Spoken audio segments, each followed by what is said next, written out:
All right, hello, dear friends on Facebook and on YouTube. You're welcome. This is Ask Dr. Sunday Show, and this is that special show where people all over the world send in their questions to Dr. Sunday Adelaja, and I sit here as the host to ask Dr. Sunday all of these questions. Many people have asked, and many people are also thinking, how do we get to send these questions to Dr. Sunday? Well, I would like to start by saying that for those of you who are watching live right now, you have the opportunity to send in your questions as you're watching on the comment section on Facebook and on YouTube. You can send in the questions, and if you want to be anonymous for future questions you like to ask Dr. Sunday, you could go to sundayadelajablog.com/ask. sundayadelajablog.com/ask to send in your questions, and by doing that you can be anonymous. All right, so I started first by giving this announcement because I want people to know that they can send in their questions, and I want you to know that Dr. Sunday is always excited to get your questions and to give answers to them. So welcome once again, welcome, welcome, welcome. And as you join us, I'd like to encourage you as usual to please do the honors by sharing. Share. For our Facebook viewers, you know how to do it, and I'll repeat that you could share by clicking the share icon on your video right now by sharing to your timeline, or if you belong to groups on Facebook, you could share on those groups that you belong, and you could also suggest this video to your friends. You could suggest this video to your friends by sending it to their inboxes. This is Ask Dr. Sunday, and we are having it at a different timing, but good enough. We have even more time because most times it's just an hour, but now we have at least an hour, 30 minutes to answer questions. So please join the conversation, send in your questions, and also you would have the opportunity to call into the studio to ask your question or to contribute.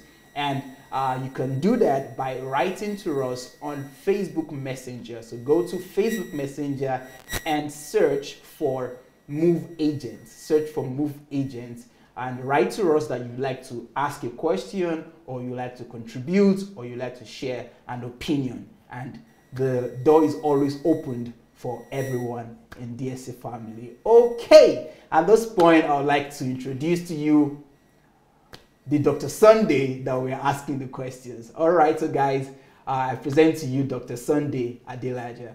Good evening, sir. Evening. Good evening. Welcome to the Ask Dr. Sunday show. Thank you. How are you today? Well, I'm happy. I was able to do more than I would have done during the weekend because of the whole going to the hospital and coming back. So weekend is productive. More productive for me.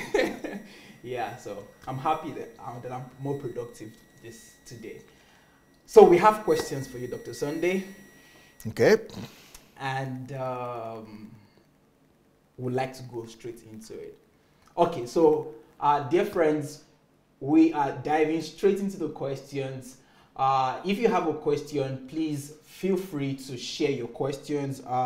We'll have maybe a member of our team here who would help in getting those questions across, and we'll be happy to answer your questions. All right, so let's start with the first question. You see this question on your screen, and I would read it out to Dr. Sunday. All right, so hello, Dr. Sunday. I watched your Elijah challenge, and it was very powerful. You challenged the GOs and fathers of the land. But are you aware that there are younger ones coming who are even worse than the fathers? I think this should be a major concern. How do you plan to address it? Well, I don't think that would be a major concern. Nada slishkom bashir vapros, nada nas lebo brat vapros ile boshi nada nas delet, meya delet. Bez vapros ana vena pak. I think that is not a major concern. Okay. That's not a major concern. What the young rascal GOs are doing, and the student GOs, and that is not a big deal. You see, in everything that I do, I approach it strategically.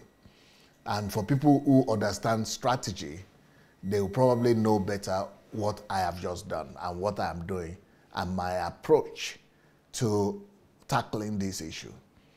And I just want to, since you are asking the question about the small ones who are bringing even more havoc and damage to the church, I just would like to pay your attention to a particular strategy that I'm employing that is that does not make me to be concerned about the smaller GOs and rascally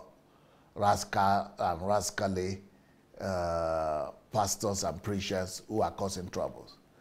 The reason I'm not concerned about them is because I have already had them in mind in my Elijah challenge and in my Krupne and in my general messages that I do. So even though I might not be mentioning their names because there are too many, I might not be even know who they are, but I've already I had intention for them, and they're already included in what we are doing in such a way that, you know, they are not a concern. They are not a concern. It's not a big deal. They are already, their own time is already up. And there are a few reasons for that. Number one, the reason I say that what I'm doing is strategic is that, but if you want to chop down a tree, and if you want to cut down or fell a tree, what you do is you don't begin to chop it off from the leaves or from the branches. If you deal with the root of that tree, if you cut down the root, not even the stem, but from the root, the whole thing will collapse, branch, leaves, and everything will just, so that's exactly what I'm doing. So by addressing the most senior apostates in the land and the most senior so-called fathers who are actually the root of these troubles, we are automatically addressing the junior rascals as well. And that's on one hand. On the other hand, those small rascals, not too many people worship them. And when they don't worship them, it's much more easier to condemn them. You just need to, somebody with authority just needs to raise up his voice and say that what they are doing is false, and that will be the end for them. It will be the end for them. But as for the fathers, as for the Iroko trees, the Baobua trees, those are not easy because people are worshiping them and people are ready to die for them. And then the people who are worshiping them are in the millions. So it is that root cause that first of all needs to be disintegrated and that needs to be first of all chopped off. Once that falls, you know, whenever a big tree falls like that, it takes together with it all little ones that are, okay, imagine a big tree like this, heavy, 10 kilogram or 100 kilogram. When it falls like this, you know, there are a lot of smaller trees in the area. It doesn't even look at it, it just collapses them along with it automatically. So that's what we're doing. And by the time those ones that are regarded as intouchables and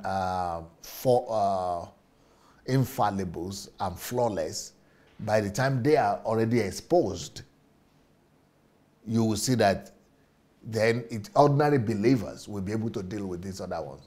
Because ordinary believer will say, if the so-called, if the so-so geo and this you know, untouchable and, you know, infallible God, semi-gods could be dealt with like this, who are you? Come out for Roger.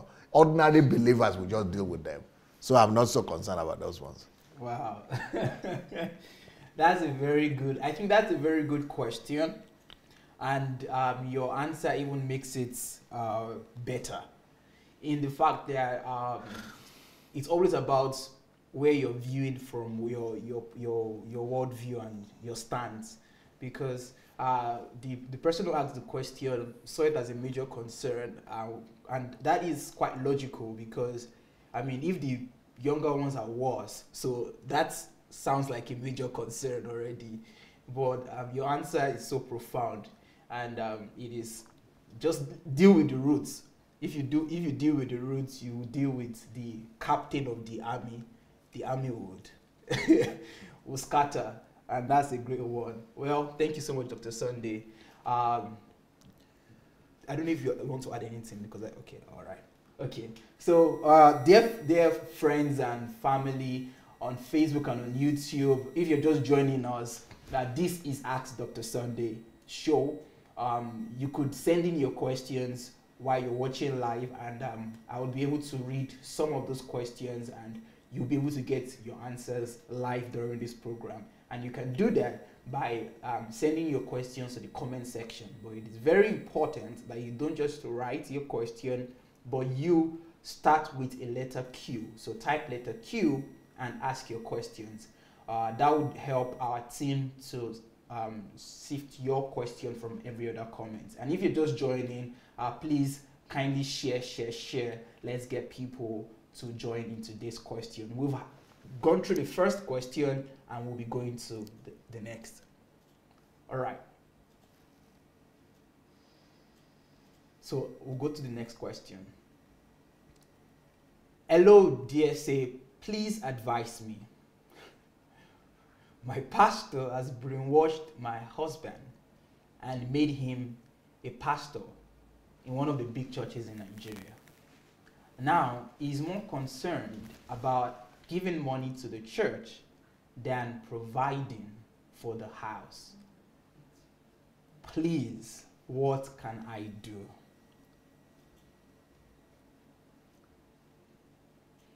This is a wife talking about the husband. Yes.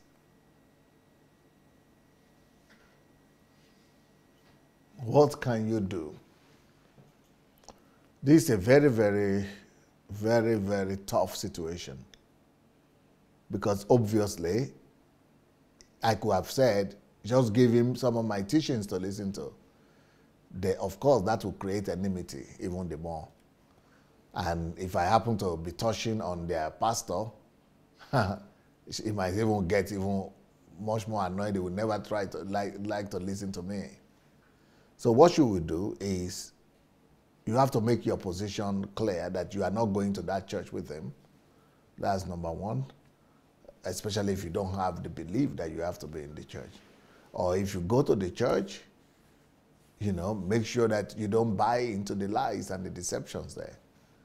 Okay. Number two, if I were you, I will report to the church leadership. I will go to that church. I will insist on meeting with his pastors and leaders or the senior pastor of that church. For example, let's say he's going to Redeemed and he has become a pastor in one of the local churches, in one of the branches. Make sure you write letter to Adelaja himself. If you don't get Adelaja, get a second in command. Go to their camp. Go and cause trouble in the headquarters.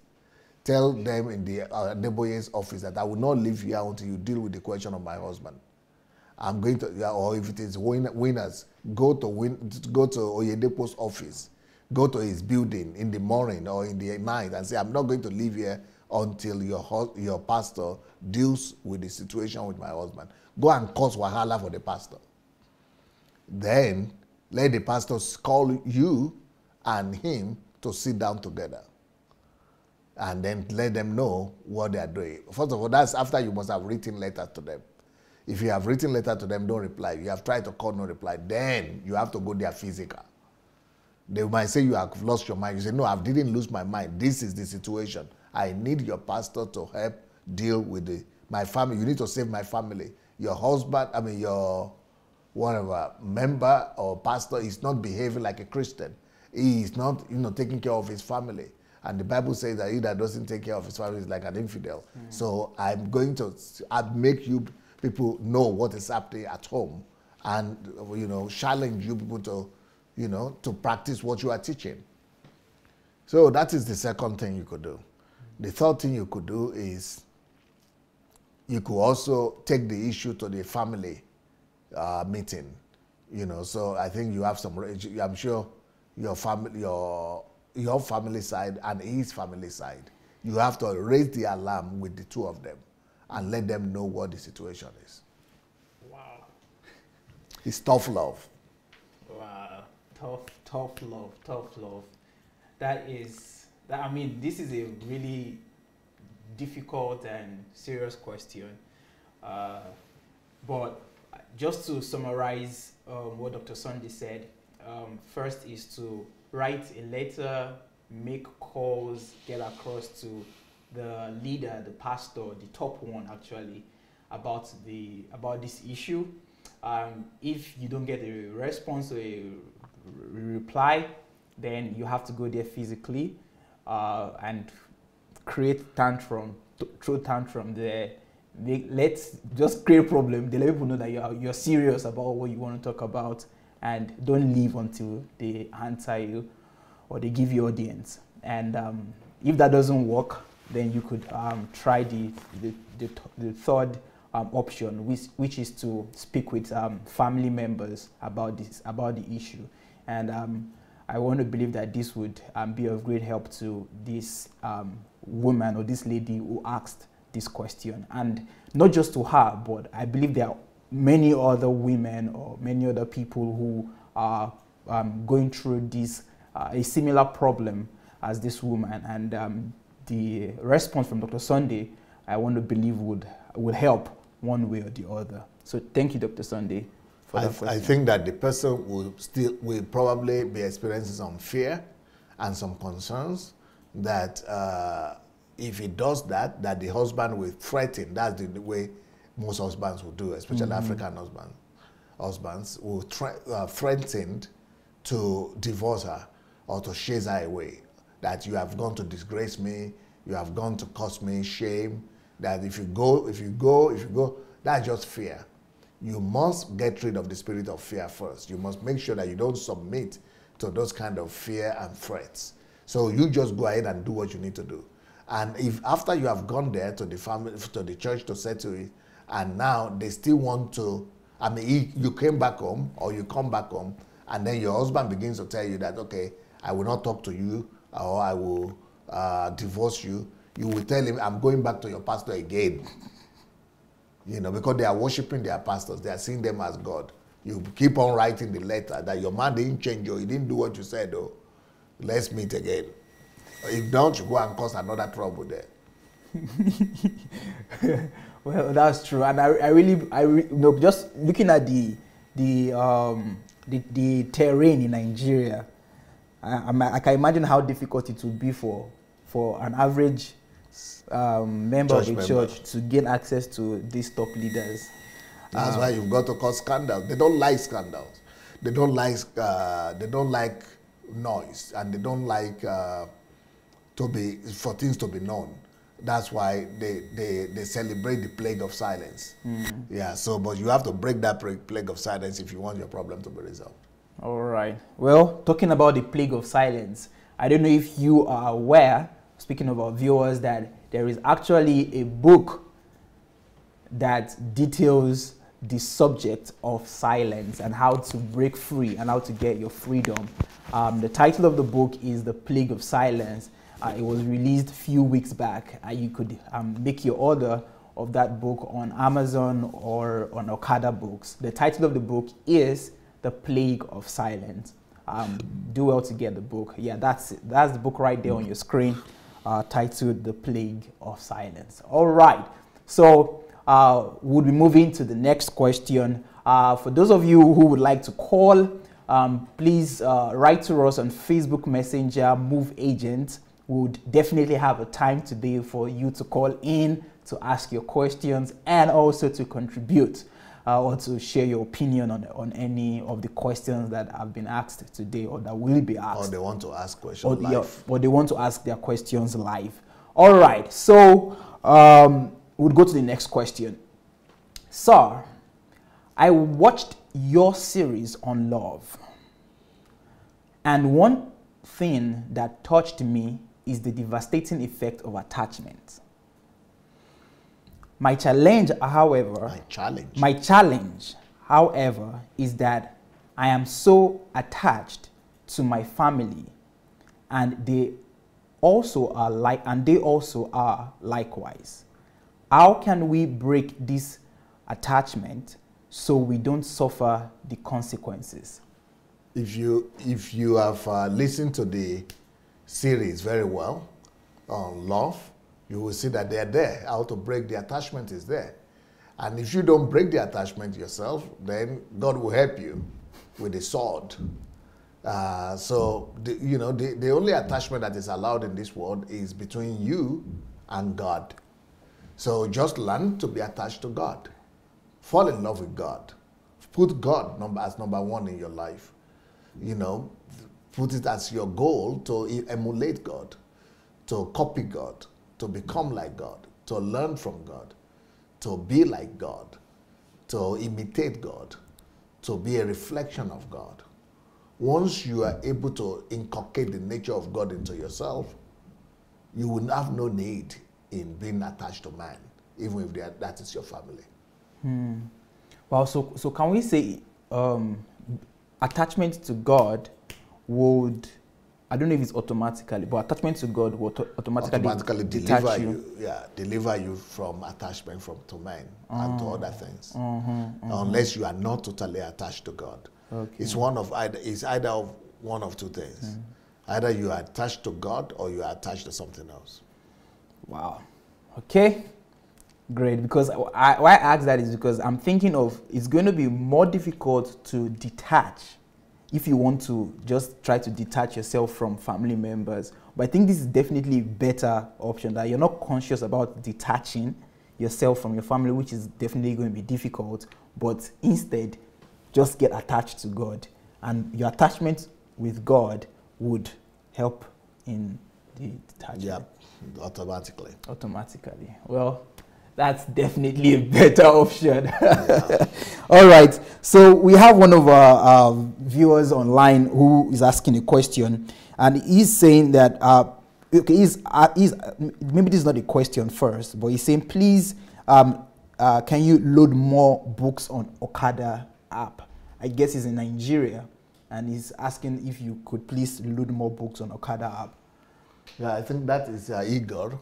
Okay. We need to talk to Igor. That is the one in charge. All right. But I think we have about almost 100 books there. Already. So this person that is asking for more books, you should have read the other. I hope he has read all the other 50 or so books that are there. Almost going to 100 books there. So maybe the person has read all of them. Maybe he's looking for one that is not there. Maybe he's looking for one that is not there. That's normally the issue. Yeah, that's normally the issue. All right, so that's the first part. And then he's asking for what is the best book to read as a young married couple? The book could be Successful Marriage Takes Work. That's one book. Another book could be Heavenly Atmosphere in the Family. Another one could be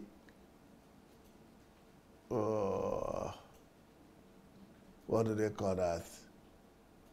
I think it's called Family Success. Okay, on one side of it is Pastor Bosse, on the other side is me. So I think it's called,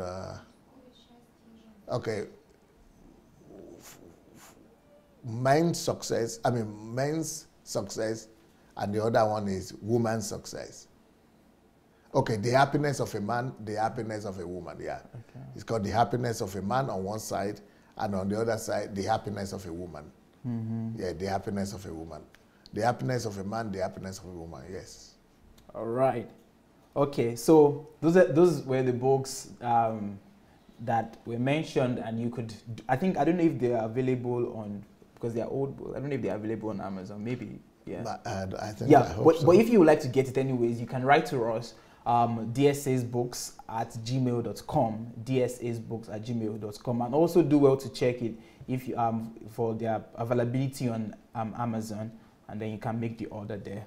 All right, so thank you for dropping your question. For those of you who are watching us right now, friends, you could ask your question also as you listen to us by typing letter Q and asking your questions on the comment section. And this applies to both our Facebook viewers and our YouTube viewers. So just type letter Q and ask your question. But if they want to call, and if you want to call, you with could, your question? Yeah, with your question. If you want to call with your question, you could do that by writing to us at Facebook Messenger Move Agent. Facebook Messenger Move Agent. Just write to us and tell us you want to call, and we would call you back. And we will call you back.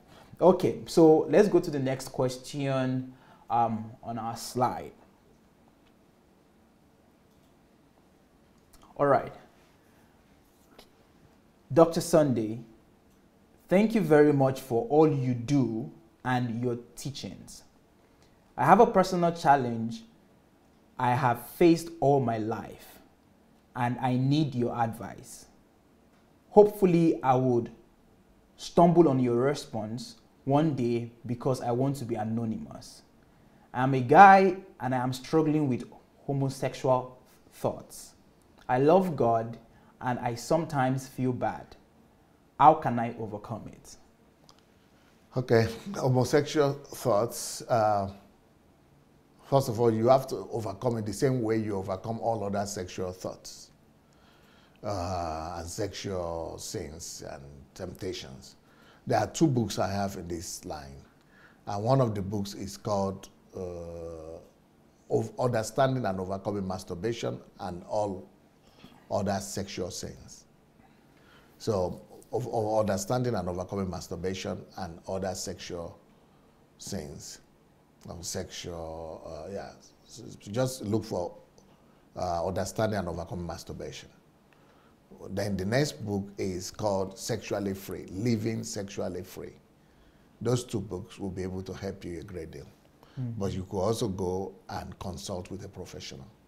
Good. Christian psychotherapist. Psychotherapist. Great, great. All right. Thank you, Dr. Sunday. So the 2 books, Understanding and Overcoming Masturbation and Living Sexually Free, you could get those books on Amazon. And also Dr. Sunday added that you can also seek for professional help, Christian professional help from Christian psychotherapist or psychologist, any of the 2. All right. Thank you so much, DSA. I'll go to one of the questions from our live viewers today. What do you do, DSA, when you realize that your best friend may not be your friend at all, or something like that? What do you do? Keep on loving him, but put a distance between you. So when you see that it's not possible for you to love somebody and the person is betraying you, or you are not friends after all, you love him, but you don't have to be intimate with him. You don't have to be in close proximity with him. Just love him from the distance, from your heart, and let him go. Wow. So keep loving, but love from a distance. Yeah. Okay. Keep loving, but love from a distance. Good. All right. So thank you, viewer, for sending that question. Viewers, you can send in your questions and you could get your answers live on the show. And you could also call in to ask your questions by going through Facebook Messenger and Move Agent. Okay, so we'll go to the next question on the slide. Pastor Sunday, I have a young teenager, and I have heard many people say it is wrong to share the difficulties in home with children, and my partner feels the same. But I believe we shouldn't hide the realities of life from children so they could learn what what is your advice, sir? Well, the reason why people say don't share the difficulties at home with children is because that could paint the wrong picture about one of the partners. So if it's a problem you're having with your husband, then that could make you to begin to paint your husband bad or your wife bad. So if you want to still share the problem, but I think in general it's a good thing to expose the children to the problems and the challenges that are there. Okay. And the reason for that is because it will prepare them psychologically to life, and they will know that life is not a bed of roses, and that life is tough. And they will learn from childhood to be able to differentiate situations and circumstances and to be prepared for life. The more problem you expose children to, the more they are psychologically prepared for life itself. And I thank God for me growing up with all kinds of troubles that I knew about. And my response was that, okay, I will grow up and become a solution. I will grow up and provide answers. I will grow up and, come and help my community or my village or my family. So they are doing something positive for the children psychologically. They are making them to be more serious about life, to be more focused, to play less, and to know that life is tough and get ready for it. Great. I would like to give a follow-up question with your response. That from your experience or your knowledge, what age bracket would be good enough to begin to share these challenges? I mean, anytime from 7, okay. You could begin to expose them little by little to these challenges. Mm-hmm. Yeah. All right. When they are teenagers, it might be a bit more dicey because teenagers, they have changing moods, and you must be a little bit more. You have to be more careful to seek out that they are understanding. If they are not understanding, if they are not compassionate children, it might lead to their being rebellious when they are teenagers.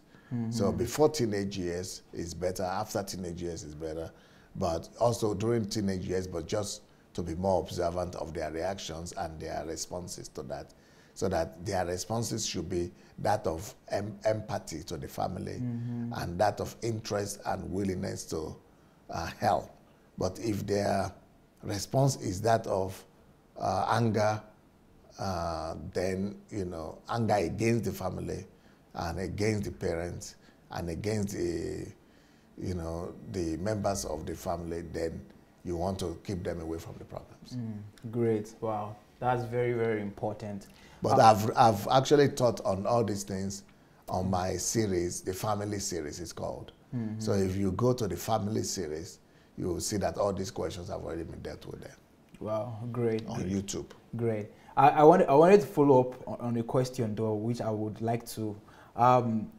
Some parents would prefer to share a challenge that has been overcome. I mean, that they went through and they overcame it, than sharing a challenge that is ongoing, which they're still going through. Is there any advantage in either of the two, or could there be any difference between sharing a problem that has been overcome or sharing a problem that is still ongoing? I don't know if you can help with. The problem that they have overcome, sharing that one, is talking to your children from the perspective of a hero. Okay. And is more like supporting your ego and keeping your image upright before the children. But when you talk to them about the problems that are ongoing, then you are letting them see your vulnerability, and you are allowing them to see that you are human too. And that would do actually more good than the other one. Wow. This is a major mind shift. What you're saying is you're saying it very calmly and very easy, but it's something that, I mean, a typical African parent it's like a huge mountain to do. And that's all connected to ego. And I think also well, there's definitely the impact of culture into it. Some cultural beliefs to just make sure you protect your children, don't share things like that. Don't let them even know you're going through problems and things like that. But the logic behind it is very sound because it prepares the children for life. Yeah, it prepares the children for life, and it helps them, it helps their psychology to survive and to thrive in life. And I think it's definitely a good advice to parents, young parents, and even the ones who are already in the business of parenting. All right, thank you, DSA, for your response. We'll go to another question from one of our live viewers, and Life. Viewers. No, live. No, I'm going to read. Okay. This is a very blanket question, but I don't know. I'll still ask. What do you intend to do in Nigeria, Dr. Sunday? I've said that many times. That's why. There is even a film that just came out, a new film about the transformation of Nigeria. You can go and look for it. A new film about transformation of Nigeria, Sunday Adelaja. So there is even a whole film about this, and many presentations that are there on YouTube. Just write Sunday Adelaja Nigeria transformation. You'll find a lot of films. So, and of presentations. What I intend to do in Nigeria is not to build a church. Let me start by saying that. I don't intend to start a church or build a church in Nigeria. My intention is to go and bring national transformation, bring about infrastructural development, but more of lifting people away from poverty and lifting people away from mental slavery. I want to bring to operation principles that lead to civilization and development. I want to help our people to understand what it means to live in the 21st century and to help accelerate the growth, development, and civilization of our people. Wow. Great. There you have it. This is just the summarized version of what Dr. Sunday intends to do in Nigeria with his team. But you can get more. You should. I have over 100 videos where I'm talking about Nigeria and what I intend to do. Yeah. And you get overwhelmed, you get drunk. You know, one thing about Dr. Sunday is that and he has described himself as that, as a maximalist. That when he does something, you'll be so overwhelmed that I didn't expect this, so I didn't even know that you're going to give it this maximal response or output, and that's how it is. So for the person who asked this question, Dr. Sunday, what do you intend to do in Nigeria? Well, you can have months just listening to listening to what Dr. Sunday has to do in Nigeria, and then when you're done, before you ask the next question, you'll be afraid. You think twice. Well, that's just Dr. Sunday. He maximizes everything. So the YouTube channel is Dr. Sunday Adelaja. Dr. Sunday has mentioned series like family series in today's show. Some people also mentioned watching the love series, which is also on Dr. Sunday's channel. So if you've not explored Dr. Sunday Adelaja's channel, I would like to encourage you to do so. It's on YouTube. Just search for Dr. Sunday Adelaja, and you see the YouTube. Go to the home page and explore, and just swim in the wealth and in the ocean of wisdom and knowledge. All right. So thank you, Dr. Sunday, and we'll go to the next question. Okay, sir. If you had the opportunity to advise President Buhari, what advices will you give him and his government?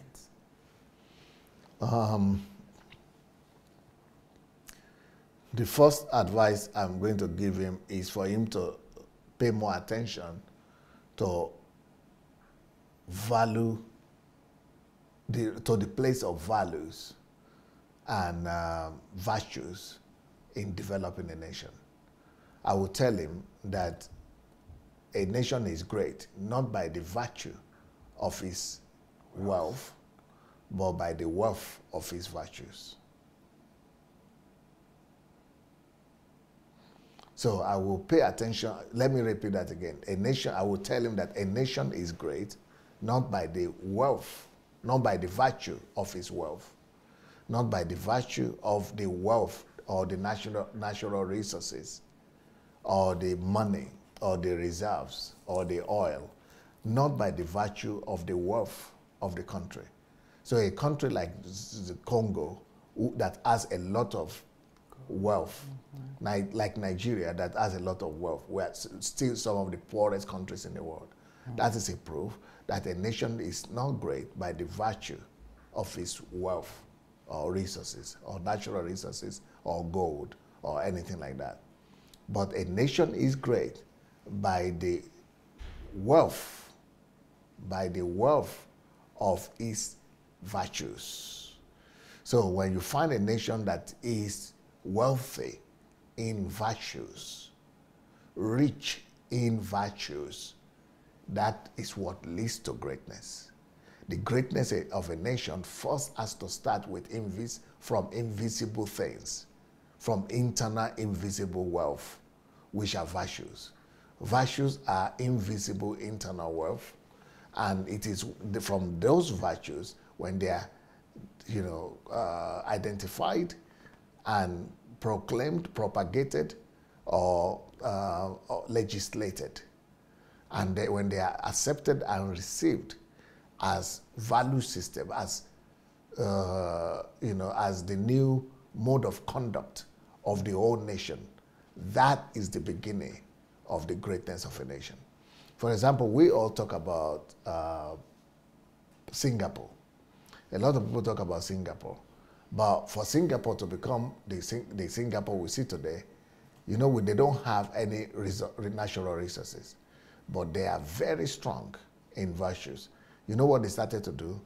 They started to create in every street, just like we have churches now in every street in Nigeria, every 5 minutes. That is how in Singapore they have something they call School of Character or character schools. So every street has characters for children from 3 to 7, then from 8 to 12, then till adults. If they model, they create in them the kind of virtues and characters that they expect in the future society, because they were very Oriental. I mean, not Oriental. They were very Asian. They were very Eastern in their behavior. They are very primitive. Just like what you will see in Thailand or Philippines or Africa. That is the way they were. They were very backward. They were, they were not civilized. So for them to be, so they decided the kind of virtues that they needed and they want to see in the future Singaporeans in the next 40 years or in the next 150 years when these ones are old and dead.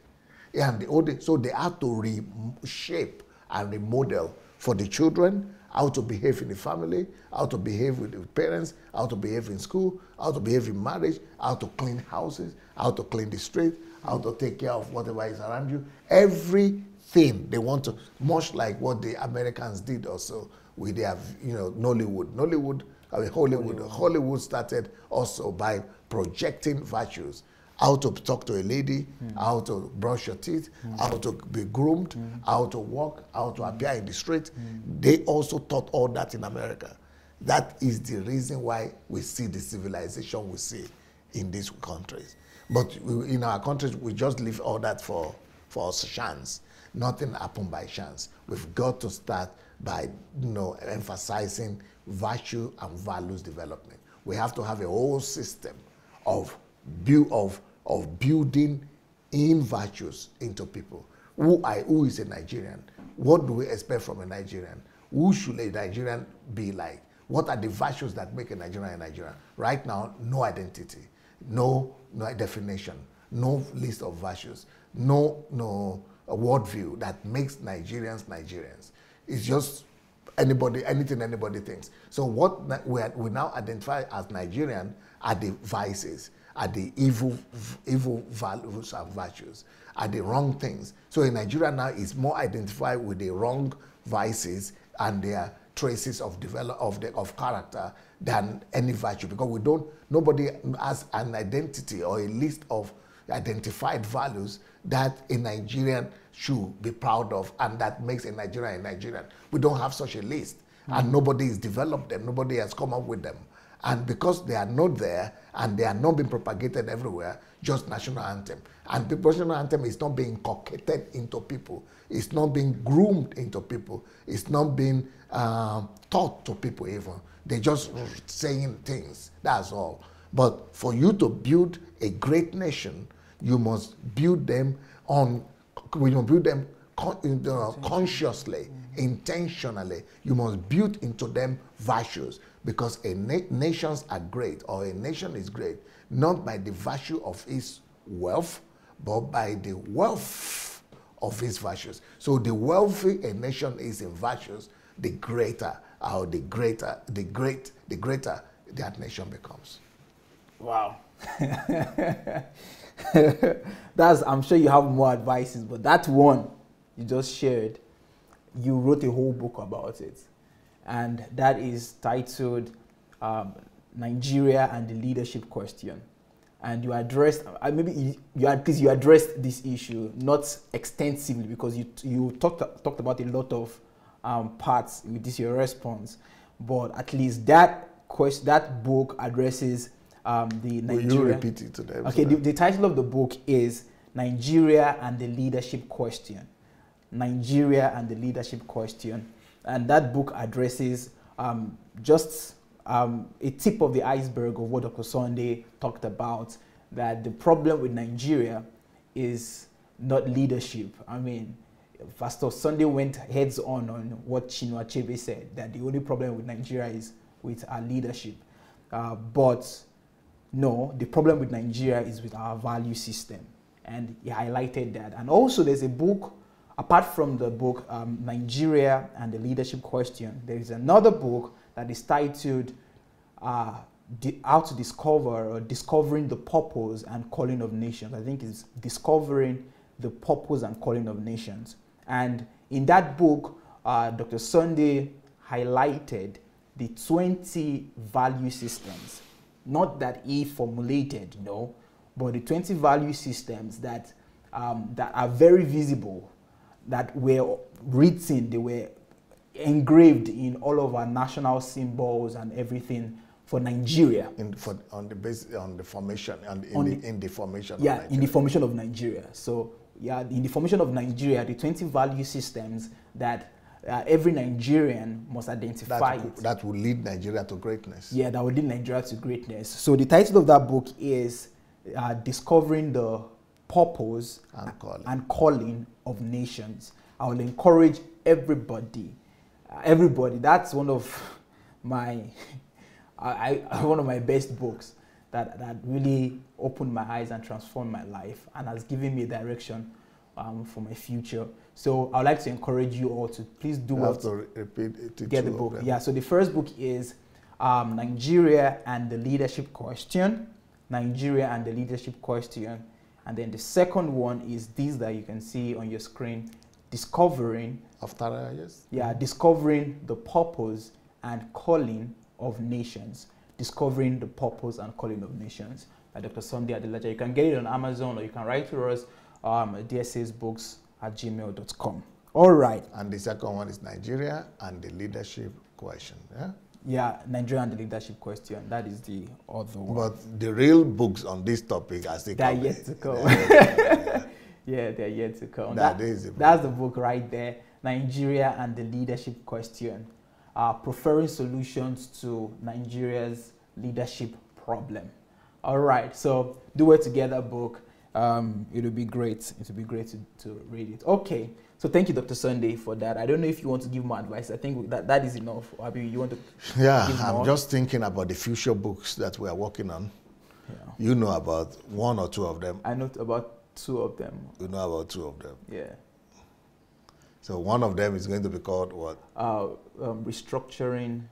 Okay, the first one is who is a Nigerian? Aha. Yeah. Now you are talking. Yeah, who is a Nigerian? So that's one. Or what are the qualities or values that make a Nigerian a Nigerian? Yeah. Yeah. What makes a Nigerian Nigerian? Yeah, exactly. And then the other one is... This is to answer the issue that I just said, that we don't have a template of who a Nigerian is. So who is a Nigerian will be a template to become a template to be a Nigerian. Yeah, yes. I think we need to write that for something. I'll a template on video to become a Nigerian. To become a Nigerian or to be a Nigerian? To be a template to be a Nigerian or to become. Maybe to become. To be a Nigerian. To be or to become. A template for the future Nigerian. A template for the future Nigerians, or for the future Nigerians, or for the future Nigerian. Nigerian. For the future Nigerian. Yeah, for the future Nigerian. Yeah, for the future Nigerian. Yeah. So a template for the future Nigerian. People are listening. These are ways to come up with books on our show. So I read a comment yesterday, and so person was saying, "Yay, another book." Yesterday we were talking about the book on converting your inner, your invisible wealth to raw cash.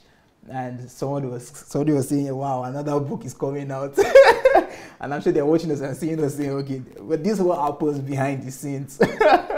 Oh, you're coming. We have another one too. Yeah, the other one is reconstructing Nigeria and Nigerians. Yes. Yeah, reconstructing Nigeria and Nigerians. Nigeria, that is, do you remember that one? That is exactly the title. Yeah, reconstruct. Those two books.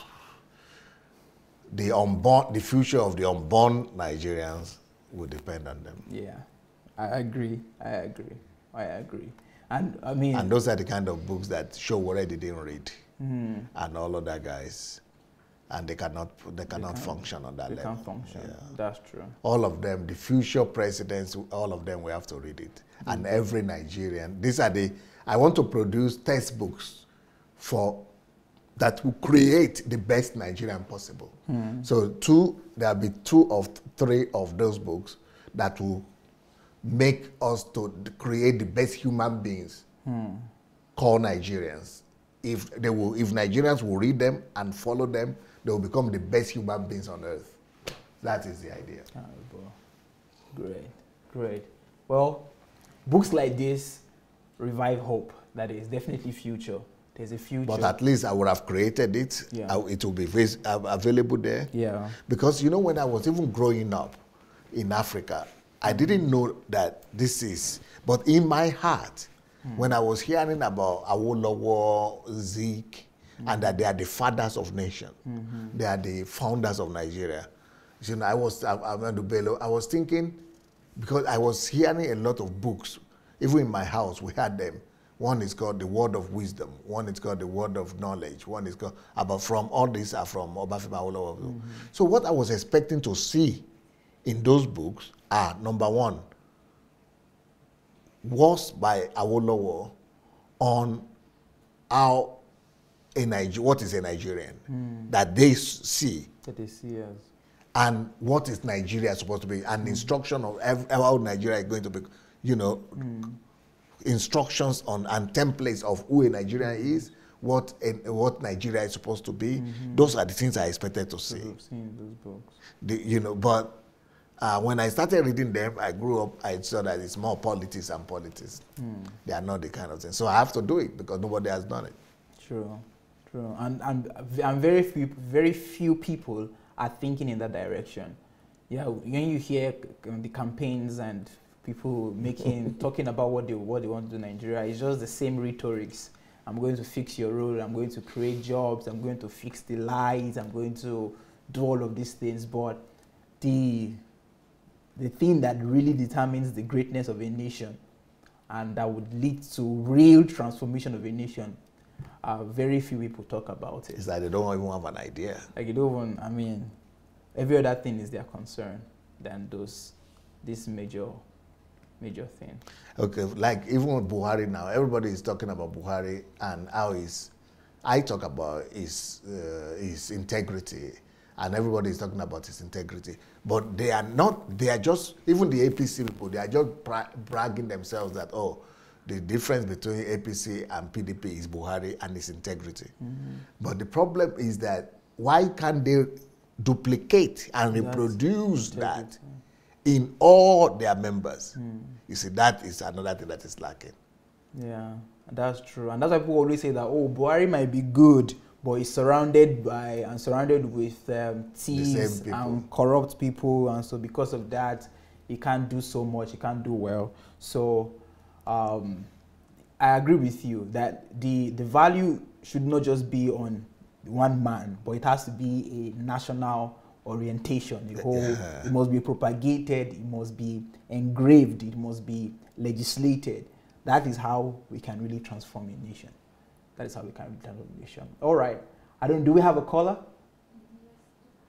Okay. All right. Okay. So thank you. Yeah. Some people might want to. Okay. Some people might want to call. Yeah. Because we have not so much time to contribute. You have to contribute or to ask a question. So to do that, we still have time. We still have half an hour. Half an hour to go. So just to announce, if you want to contribute or you want to call, just go to Facebook Messenger, write to us there. Move agents. You see, move agents. Write to us. That move one word. Move agents. Yeah, move agents. Move agents. Just write to us that you would like to call in, and we would call you at the appropriate time. We'll call you at the appropriate time. Okay, so we have a question from one of our live viewers. He's saying, good evening, DSA. Since the Bible says, as far as your eye can see, I will give it to you, something like that.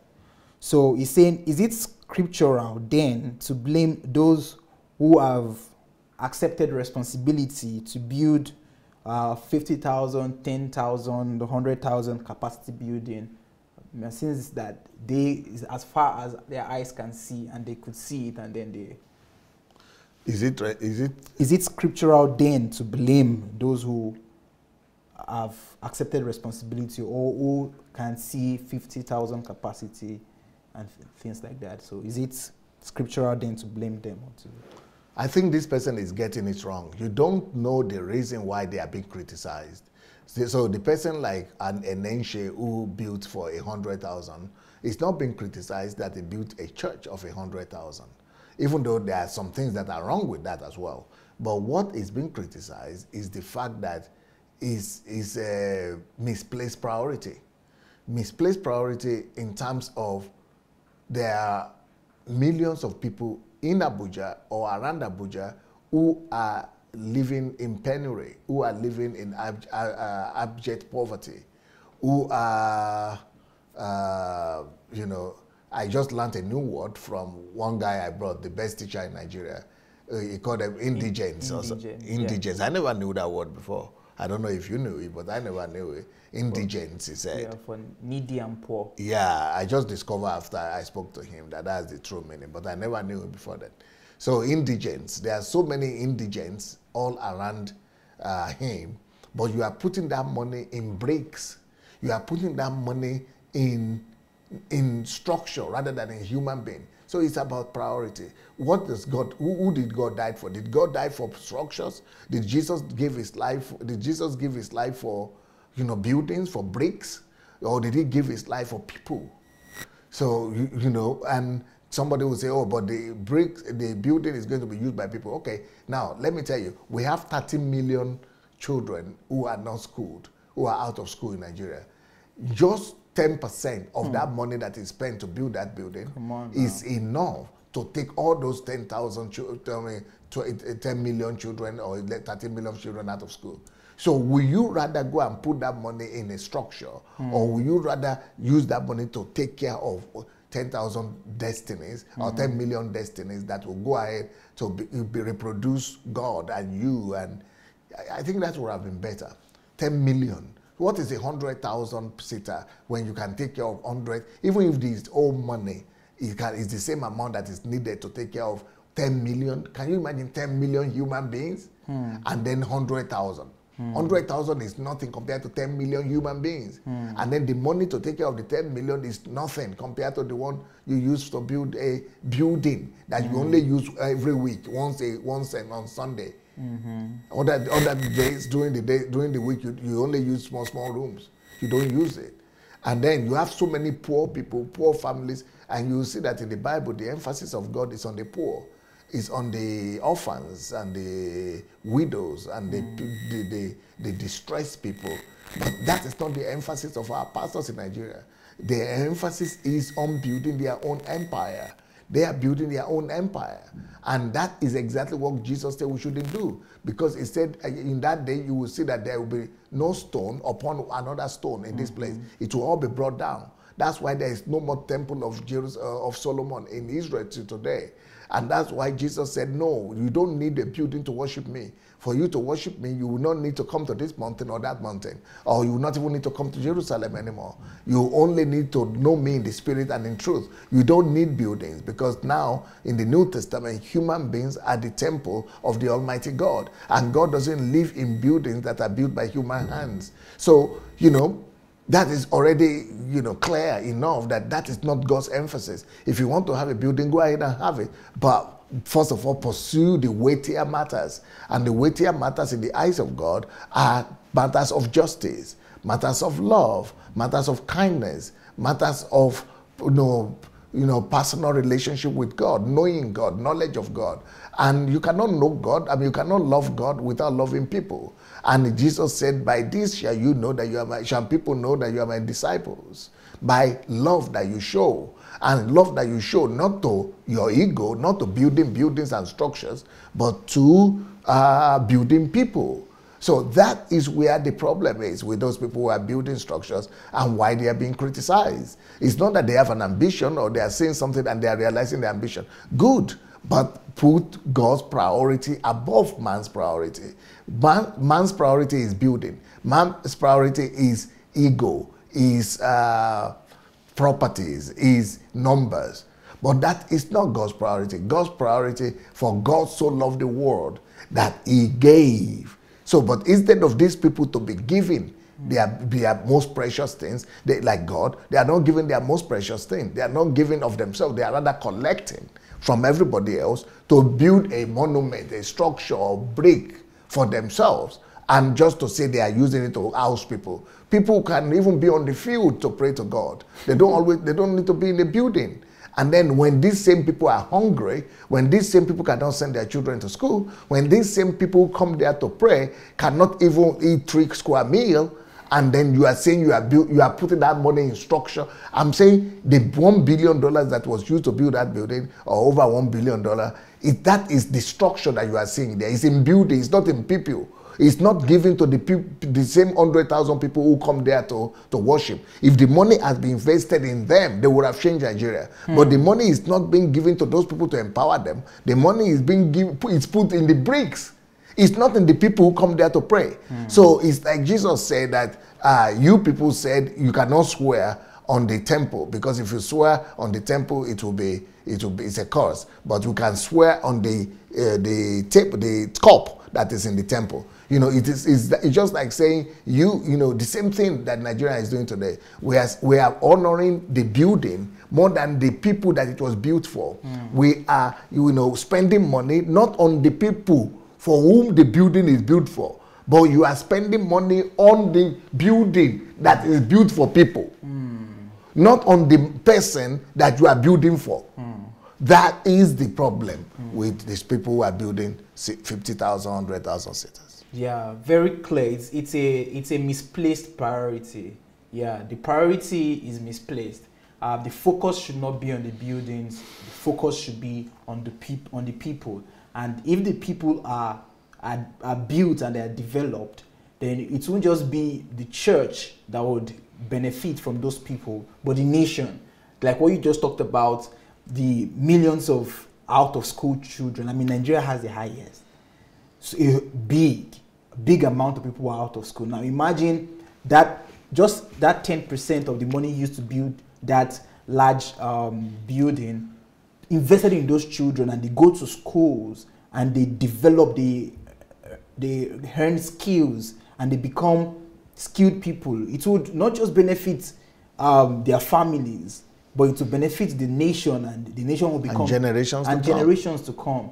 So it's not a question of as far as your eye can see and everything. And I mean, I remember Dr. Sunday even talked about nature himself and said, "Wow, that's a massive feat," and even congratulated him and said, "Wow, you did. I mean, for you to have that kind of building, great faith, good stuff, but it's a misplaced priority." And I think it's good that we address issues like this so that we focus on what really matters, on the major, and that is people, and help in building them and giving a future, not for just those people, but for Nigeria and for generations to come.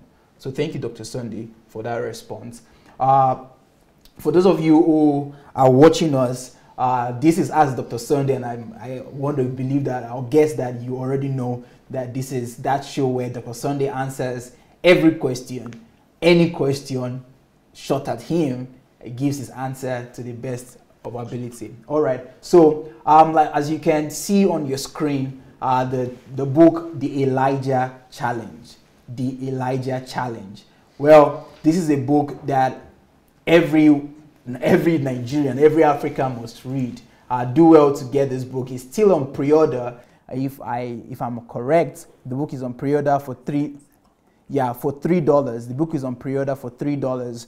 Please do well to get the book. The book is titled The Elijah Challenge, Breaking the Bondage of Fear and Deception in the Nigerian Church. So you could get this book for $3 before the pre-order period ends, because it's going to be like $20 thereabout. And the other book that we want to announce, which you would see on your screen, is Where There Is Problem, There Is Money. Where there is problem, there is money. Nigeria is a nation filled with problems on every side. I mean, a lot of people say, as soon as you land into Murtala Mohammed Airport, you start smelling problem, feeling problem, drinking problem. But the irony of the matter is that there are people who are always complaining of no money in Nigeria. So Nigerians are the best people that you can prefer this book to, because there are a lot of problems and people are always complaining of no money. But this book is saying that where there is problem, there is money. And it's a book that I'm sure that Nigerians, if they read it and practice what is the principles, you would never complain about problem again. You need to send it to all your relatives who are sending you money requests. Who are sending you money requests, who are asking for money or asking for one thing or the other. Yeah. You need to send them this book. Once they read this book, they will not be asking for money again. You will be asking for money from them. Exactly. Fantastic. We have some callers. Now we can start having the callers call in. But apart from that, I think they didn't hear me. What I said, I put up my. Okay. Sorry, I was saying concerning the book that you are saying, where there is problem, there is money. That it's not just needed for the Nigerians; it's needed for the diasporans. But once you read the book as a Nigerian in diaspora, you will know exactly what to do with all your relatives who are always sending you money requests, who are asking you for one money or the other, for one project or the other. Once you read this book, you will just send them the book. By the time you send them the book, they will not ask you for any money again, because all the problems they are talking about, they are in this book. They will find a way of turning each one of those problems to opportunities and to money. So this book is talking about how to convert problems to money. And so instead of them asking you for money, now soon they will be blessing you with money. That's what the power in that book. If you could get a hold of this book and read it for yourself, every problem you see today, you'll be thinking that you'll begin to discover it is money you are discovering. So the more problems you have in the country, the more money there is. But the problem is, how do we convert the problem to money? And this is what the book is talking about. How to convert any problem to money. Wow. How to convert any problem to money. Great, great.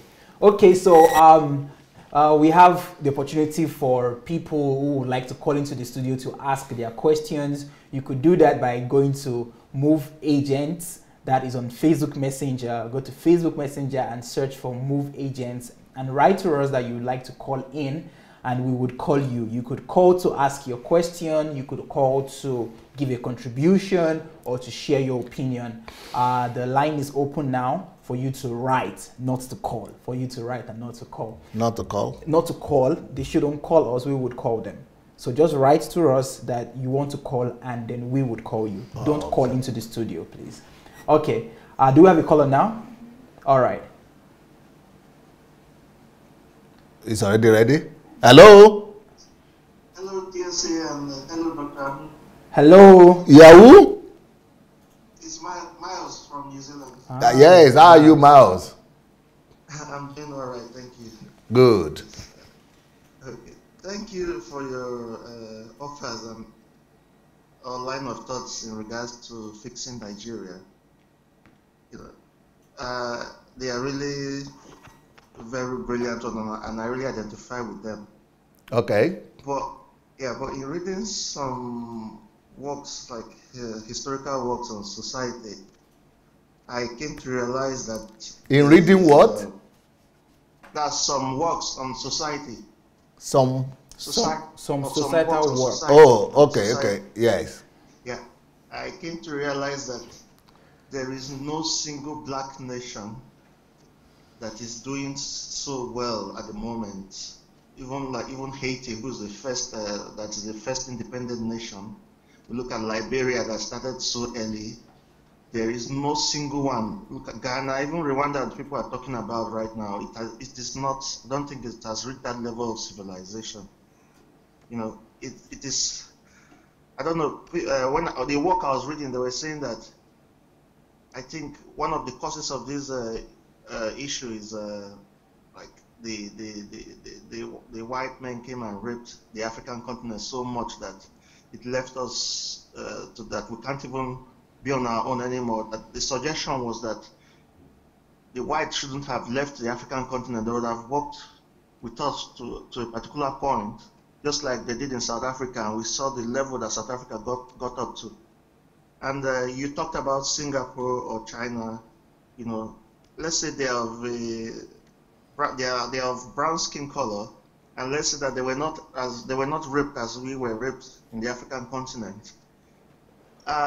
I know I understand your love for Nigeria, you know, but what you're bringing to Nigeria, we know it has worked in white society.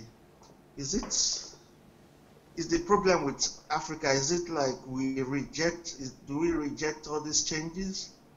I don't know, what you are bringing to Africa, will it work in Africa since it has worked in white society? I don't know if you understand what I'm saying. You said, do we reject? I don't know, it seems that the African men and women, we reject all these positive changes that are being brought to us. We understand that what you are doing has worked in Ukraine, but can it work in Africa? You know, being that there is no African nation that has accepted all this positive light that you are throwing yet. So first of all, if what you are bringing to Africa will work for us, okay. Why focus only on Nigeria? Why not focus only on all black nations? Because this is a black problem, not just a Nigerian problem. Okay, Africa. Okay. Nigeria is the launching pad. Oh yes. Yeah, so we are launching from Nigeria, then it will go to all other countries. But don't say no. It has not worked in any African country. It has worked in not what I do, but similar principles. You said there is no single African country that is doing well. But there is. Yeah. There is a country that is called Botswana. Botswana is doing so well that right now, Botswana No, if you, by standard of living, if Botswana were in Europe, you know we have 50 countries or so in Europe, 52 countries in Europe. Botswana will be in the top 10 in Europe, among European countries. So if you want to count standard of living, Botswana is in the top 20 in the world. But you know that is not enough. I understand what you are saying and where you are coming from. That is not enough. But what I am proposing, the only reason it might not work in Nigeria is if they don't allow me to perform.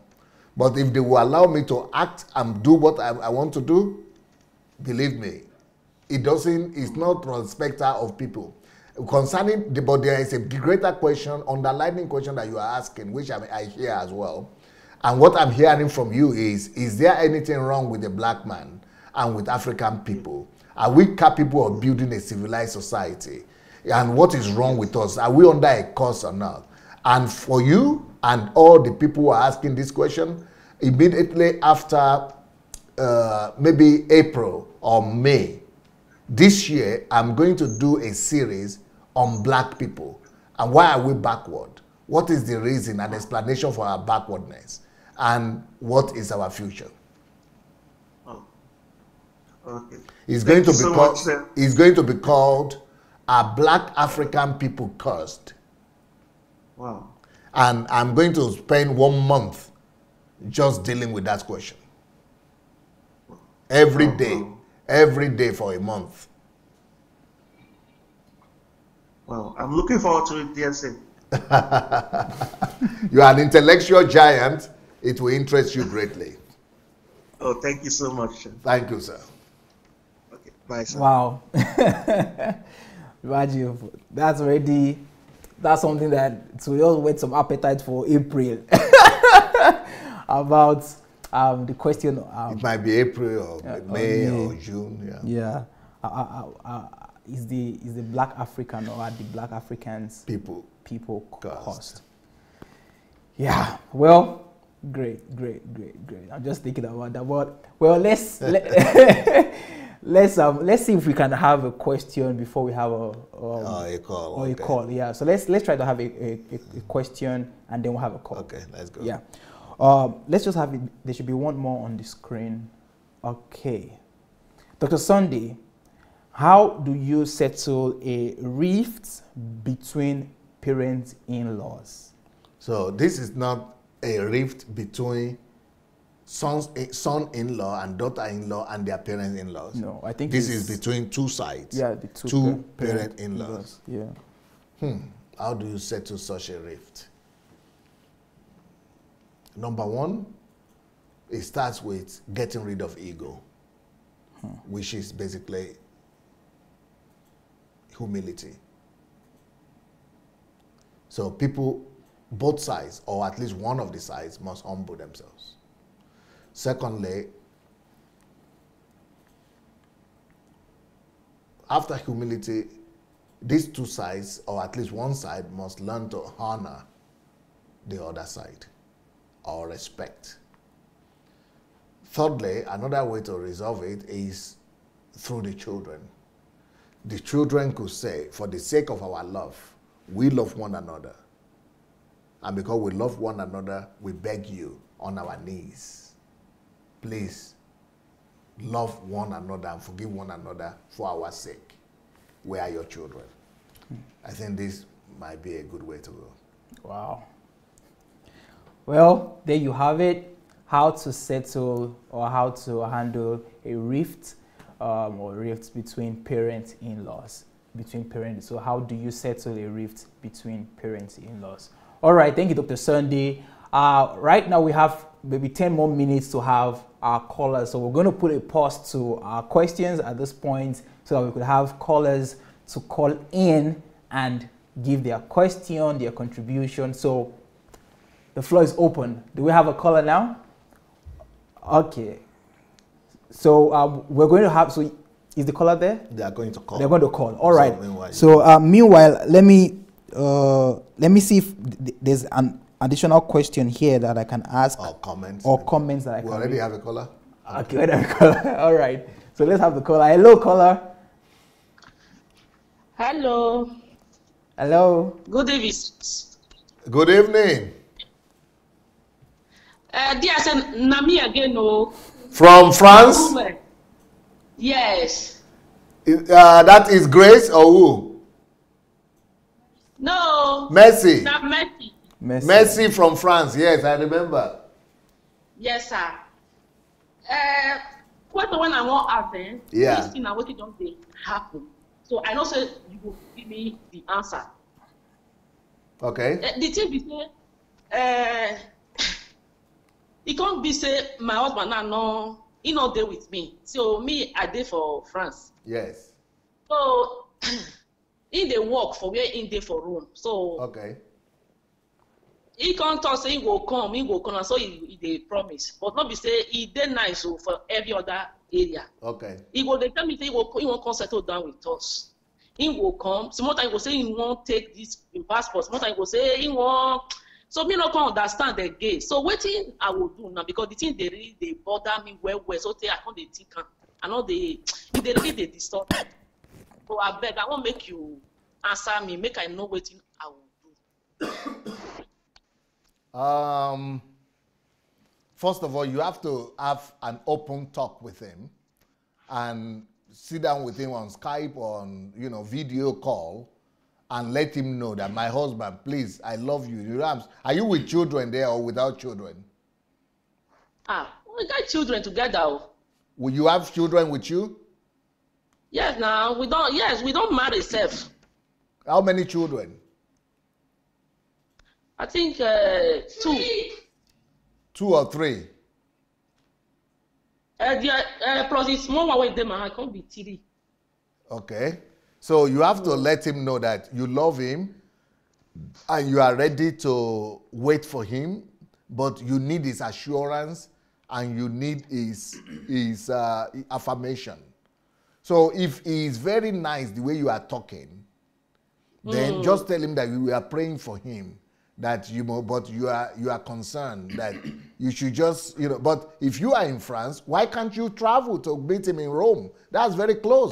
Yes, I dey go. Me, I dey go. I dey go there where I dey go Rome. I dey come. I dey go. Inside they come here. They come. Only say now children don't they grow. It can't be say now these children. I don't want me them grow without papa. Me won't say make him come sit there with the children so that the children will grow with her. You understand me? Yes. Now you make me the time don't reach because I know say I grow with my parents. I know how it be where we say only woman, you know, put for our side where we for come.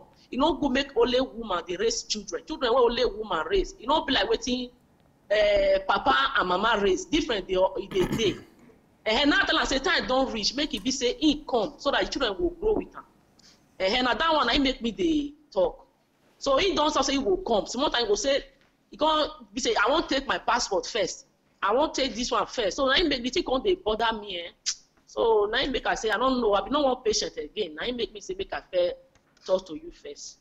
Thank you. Yes. So no. You have to take it easy. What I will advise you to do is even if he cannot come down, let him be having a session with the children every night. Tell him to give you an appointment. You will gather the children together every 10 o'clock or every 8 o'clock, whenever it's convenient for him. Let him take a book and let him just do video studies with the children. Every day, he has to commit to spending time with the children, even if it is by video. He can still do that. The world is becoming closer now, and he should, if he has that wisdom to be training his children, even through video, to be spending time with them, the gap will be bridged very fast without even you and the children noticing so much. Okay. Thank you very much. No problem. Blessings. So today now me go fit swallow semo. Thank you, sir. Yes, you have to have patience, and since you can travel to meet him, that's even better, because I know people who live apart for many years and they are not even able to travel to meet one another. But you can travel to meet him, and it's much more better. But as for the children, then it could also be grooming them and parenting them even on video. Okay. DSA, Oh God, your brain, eh? Now help me for combo. Thank you. You know, there is a book. I have a book that is called How to Create Core Values in Children. There are lessons there. There are concrete lessons every day. The lesson that he can use this lesson for a whole week or for a whole month, and then take another lesson every day. He doesn't need to do anything. Just take the book and be reading it with the children and be asking them questions. Everything is written there the way it's supposed to be. Okay, I will do that one sharp. It's written. It's called How to Create a core values in your children. Okay. Yes, you do well for my body and family. Thank you. Thank you so much. Blessings. All right. Well, thank you so much, Mercy. It's always good to hear you. I mean, your pidgin gives us life. gives us life. I mean, just takes us back to Niger for sure. Let's see. Can we see that book again? Because I think it will be helpful for even more of our viewers. How to create core values. Yeah, let's see that book so that our viewers can see it. So, how to create core values in a child. How to create core values in a child. This is a book that would help parents on how to build personalities in their children. So please do well to get this book, How to Create Core Values in Your Child. All right. So I don't know, we still have more callers, right? Okay, we don't have more callers. If you want to call, we still have 5 more minutes. Let me announce. If you would like to get answer to your question, you heard what? Or comment. Yeah, what Mercy just said. She was happy that she got her answer direct. If you would also like to be like Mercy, you could do that by writing to us on Facebook. There is something she said funny. Swallow semo. Is that what she said? No, before that. Before that. Which other thing to say? The DSA, your brain is something. This is that, yeah, your brain are from heaven or something like that. Yeah. But pidgin is life. But the one I liked, and I'd not heard that before, was where she said, Namigo swallow semo. And that meant that I would have to be patient. Mm-hmm. Wow. Powerful. Delta people, mm-hmm. They are really good in pidgin. In pidgin, yeah. Great. Okay, so if you would like to call, please do that. I would like to announce or give some announcement, very important announcement at this point. We have just 1 week to go. Before the HMT. Yeah. For the HMT to begin. That is on the 2nd of February to the 7th of February. The HMT History Makers training would be happening live here in Kiev. So for anyone who would still want to catch on to attend this HMT, you could do that by quickly writing to us at hmt@godembassy.org or go to register on sundayadelajablog.com/HMT. sundayadelajablog.com/HMT to register for the HMT program. Also, if you like to subscribe for Dr. Sunday's mentorship program, which is free online, you could do that by going to sundayadelajablog.com/mentorship.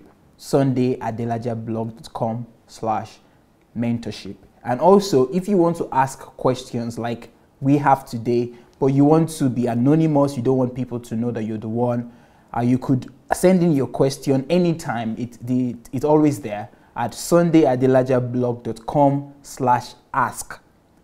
I repeat, sundayadelajablog.com/ask. You'd see an interface there where you can send in your question, and we would receive your question from there and ask it in subsequent ask shows. I don't know if we have any other caller. If we don't, then I think our time is expired, and it'll be good for us to bring the show to an end. So thank you all for being with us. This is the Ask Dr. Sunday show with Anu Ojo.